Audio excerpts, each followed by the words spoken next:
Well, this is day 8. It's probably loud. Um,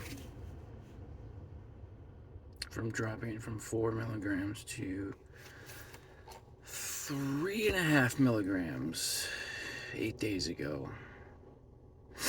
And I am doing a lot better today. I look like hell because I can't shave when I'm sick. But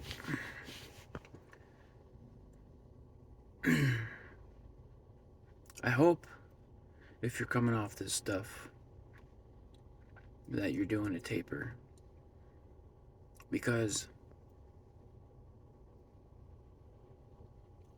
unfortunately I don't know what I would be able to tell you to do if you were already off this stuff meaning benzodiazepines, poison, and I'll even say it, antidepressants. And the thing is, I've said it before, but some of you might be on that stuff, like antidepressants, and like that's between you and yourself. But the thing I'm trying to say is, don't take that shit if it's because the doctor told you to, or if you really need it, then take it. It worked for me. But like I said, I have been on that for 2 years, and that wasn't the plan. Now, would I do it all over again? That's a good question, because I thought the Effexor was going to help me with my Valium. So the doctor suggested that I stay on it. And the Ashton manual, if you haven't read it already and you're going through benzo withdrawals, or you're thinking about coming off benzos, look up the Ashton manual. It's a scientific journal that was published in the late 70s by Heather Ashton, and she basically proves that benzos need to be on a slow taper. The black box warning from the FDA did not come out until 2020 that says anybody on this must be slowly tapered off. It's very small though, and a lot of doctors don't know that shit. But hopefully I can help spread that message. Or if you're going into your doctor and you're saying, I want to get off this benzo, and they're saying, okay, cool, you're just going to cut it in half this week, you're going to cut it in half that week, then that's when you have to reach out to me. Because I had to sell my doctor a slow taper. You know, when I came in there and I asked him the first time, he told me to do quarter, quarter, quarter. I tried that for like a week, maybe 2, and it did not go well. And that's when I called back and I, was like, this isn't working. And,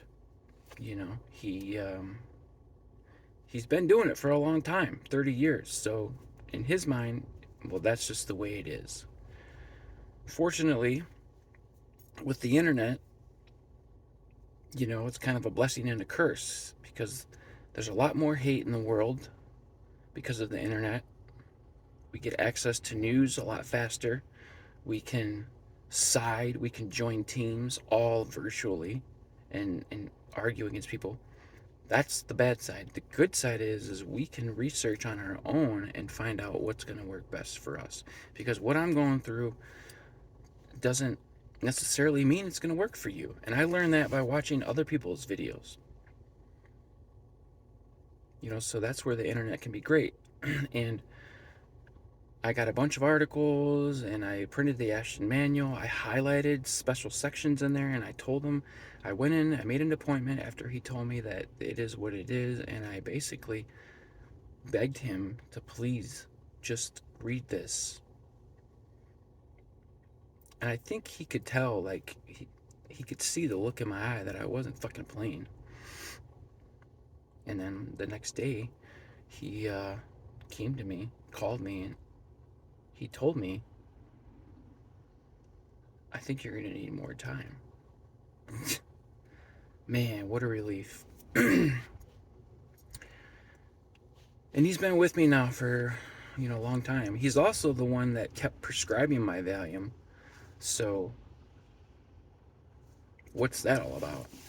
When I first moved to Michigan, he looked at my chart and he said, "Oh, that's a lot of Valium. I was only on 15 milligrams. We need to get you off of that." And I said, "Okay," but I was scared because I didn't have any tools. I didn't know that you could actually get off Valium. I was told by the doctors that I had this mental illness and that was something I'm going to live with for the rest of my life. But I worked a program, a recovery, and I noticed when I was working the steps in there, I started to feel better. And that's what made me realize, is this something I can fix? Come to find out, hell yeah. We can fix this. Those are just temporary solutions to you know, I don't want to say long-term problem because it depends on how long you want to take before you address those problems. But again, if you want to be on them, I'm okay with that. I just don't want people to trust their doctors or their psychiatrists that's saying, you need to take this with no plan. But I got to make a bunch of videos, about kind of what's going on, how I've coped, because there's just so much information that I've compiled and I got to get out there. So I will be doing that. But I mean, today was probably just a really good meeting with my boss, and I just feel I've been off Prozac since January 5th or 10th, so I'm still coming off that technically. And when I cry, it's like it's not even a feeling. It's just I just start crying from all of the emotions that I haven't been able to release. So it was very nice. But if you're going through this, or if you want to, message me. I can share what worked for me. I got amazing love and support by finally telling my family and friends that I can't do this anymore. I can't act like I'm okay. So the symptoms I have today are I'm still numb. I'm weak. But the thing is that doesn't really go away. So in between my drops, I usually get a week of good times, and those are the weeks that we have to soak up, because what happens is what I'm doing right now is I'm building up my strength mentally. Physically, my fucking strength's gone. I can't BMX. I haven't for over a year. I work out every freaking day, and it's still hard to walk upstairs on some days. But what I'm doing is I'm getting ready and I'm preparing myself so when I go into the next drop, which will probably be in a week, and if it doesn't feel right, then you know what? I hold it longer. There's people, technically I could probably drop today, but why? I don't want to do that. And the brain needs time to heal. So just it's patient-led taper, not a doctor, unless they know, which is very rare. But we can educate them if we approach them the right way. I'm not saying my doctor's bad. they just don't know. That's why I don't have resentments against them, because they don't fucking know. So that's why we gotta share and tell our stories. And if you're going through benzo withdrawals, and I know it's really hard to pick up the phone and document, but just try to start documenting, because the more of these videos get out there, the more we can help expose the truth. I do feel great. I just haven't eaten yet, and I'm really high anxiety right now, which is normal. My mornings are amazing, and then the afternoons, it just kind of, but I can cope with it. I don't need no fucking pill. Sometimes it'd be nice, don't get me wrong, but not today or ever. So, hang in there. And then to my friends and family, I love you all. It's been very helpful to know that I'm not alone, even though they can't help me. At least I'm not suffering in silence anymore, and that's been huge. I'm pretty lucky.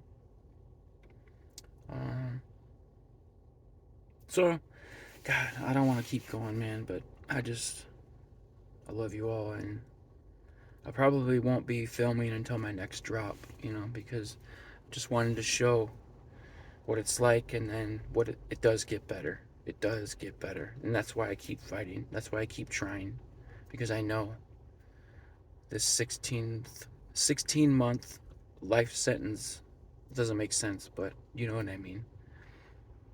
When I decided to go off Valium, I checked into prison. And in a couple months, I'll be released. And I'll be able to heal. I'll still be sick, but God willing, that's the point of tapering. So, God bless you. Hang in there.